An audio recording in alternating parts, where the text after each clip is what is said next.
lady.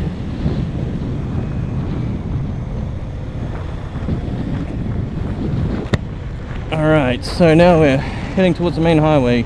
Can get some decent speed. Let's talk about motorbikes. So the first motorbike that I was looking at getting was the KTM RC390. Well, actually, before that, I was looking at getting the Suzuki, I believe it was the GS250, something along those lines. It's just a 250, very weak bike, single overhead cam, had like, it was like 30 horsepower or something. Very small bike. I haven't looked at it in like 6 months, so I'm a bit rusty on the actual specs. So it was a bit weak, and because of that, I pretty much ruled out the Suzuki's. Like, great price of them, very entry level. Like my Hyosung Ben must have been like 3.3, is it? Can't quite remember anymore. It's been that much, but for just $1,500 more, I could have gotten a brand new GS250 Suzuki. I never got to ride it, but I figured if you're going to get something new, get something you like, something that's actually good. So then I started looking at other bikes, and this guy, he recommended that I get the what is it, the Yamaha MT-03. Looks like another Traffic EJ. So he recommended that I get the MT-03 or an MT-07 because like they're very good bikes. They're made by Yamaha. So he recommended the BMW G320R, but that's an Indian built bike, which he advises against. And then I started looking at the RC390, which is also Indian built. And ultimately what was left is the Yamaha R3. Now I went out and test rode the bikes, and the first one I test rode was the BMW G310R. Now I found it to be a very comfortable bike. It's got nice seats, nice power delivery as well. The throttle pretty good. It just you know, with these smaller capacity bikes, lacks a bit of the bottom end. Ooh, very nice. Ooh, look at that, that's thin. Ooh. Damn, so nice. MX-5. Okay, so lacks a bit of bottom end, and I did notice that the gear selector seems to be electric.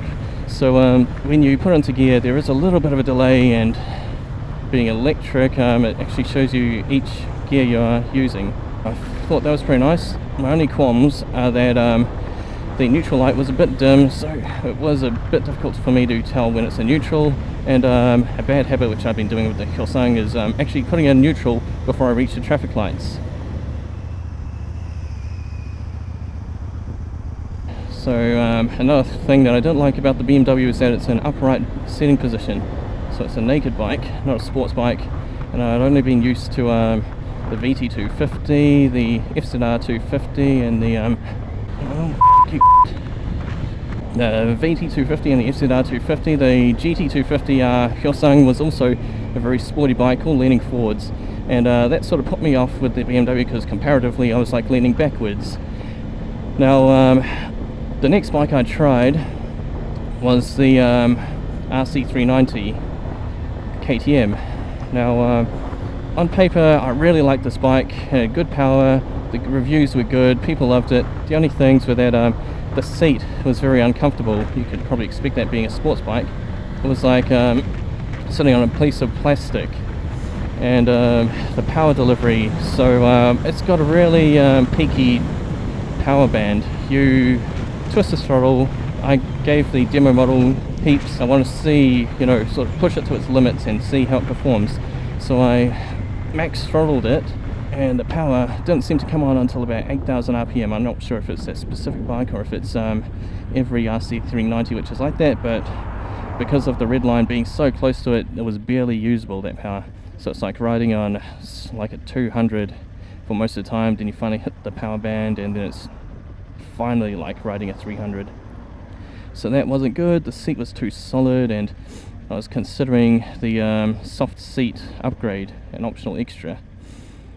That just makes it a bit more rideable.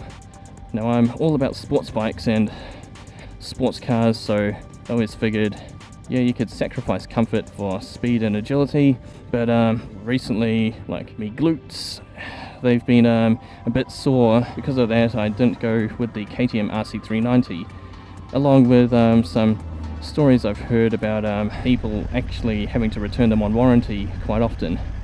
So that sort of put me off the RC390.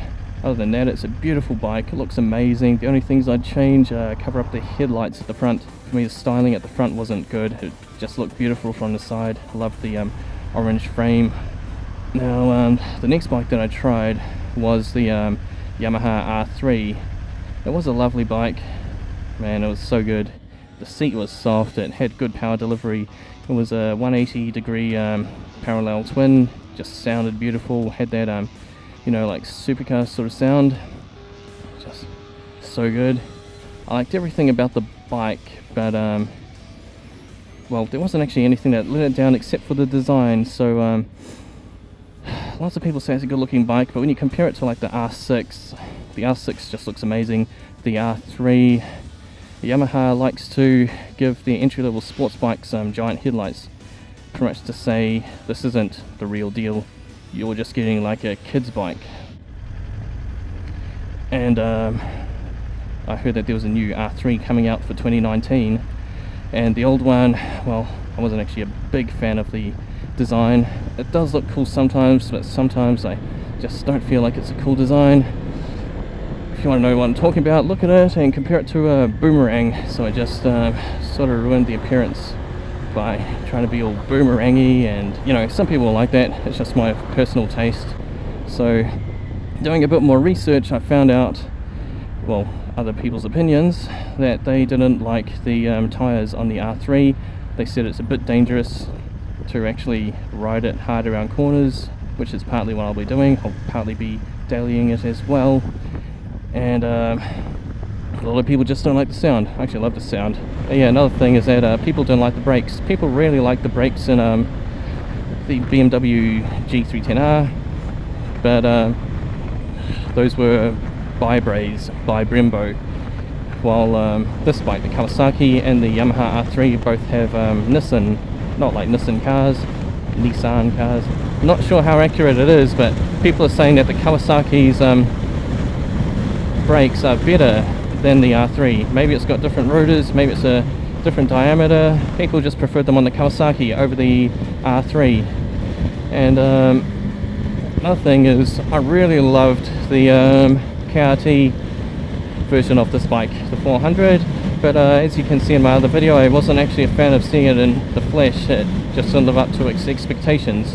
Now the Kawasaki Ninja 400 has more torque than the R3, which is partially why I went to get it, because I figured I'll be on learner or restricted licenses for the next year, and I've been through so many bikes that it makes sense to get one that's future-proof that I'll keep for a longer time. So of course go for the one that has the most torque, which is the this one. Out of all of them, this has more torque, even more than the RC390, and for $1,000 more, it makes, you know, I said this before, it makes sense to go for the Kawasaki, seeing as they're super reliable.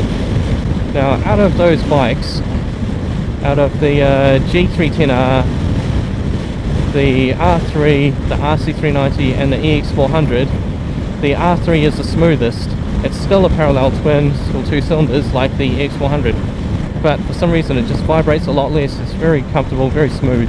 The BMW G310R, when I rode it, it is a single cylinder, so it does have that single thumper vibration, but it's nothing compared to the RC390. Now the EX400 was a bit of a compromise, so the vibrations were in between the G310R and the R3. So another bike that I was considering is India's version of the G310R, the TVS Apache RR310.